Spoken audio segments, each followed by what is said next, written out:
యుద్ధంలో ఇక పైన భారీ ఆయుధాలు, ఏది అణ్వాయుధం ఉందా, హైడ్రోజన్ బాంబు ఉందా, ఇవన్నీ పక్కన. ఎందుకంటే అవి అత్యంత ప్రమాదకర పరిస్థితుల్లోనే వాడతారు.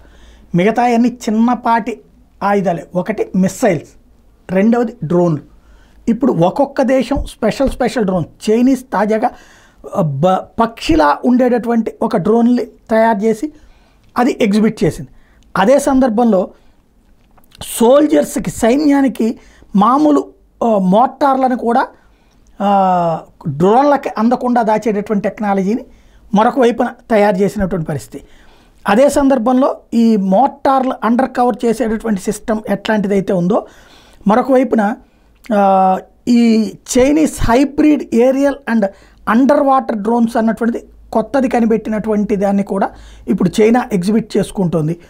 ఓవరాల్గా చూసుకుంటే ఏ దేశానికి ఆ దేశం, ఇప్పుడు మనం కూడా మన సొంత డ్రోన్లను తయారు చేసుకుంటున్నాం. రాబోయేటటువంటి యుద్ధాలలో ఎక్కువగా మనుషుల తర్వాతన డ్రోన్లే ప్రధాన భూమిక పోషిస్తాయి అనడానికి సాక్ష్యం ఇప్పుడు రష్యా ఉక్రెయిన్ వార్ జరుగుతున్నటువంటి తీరు.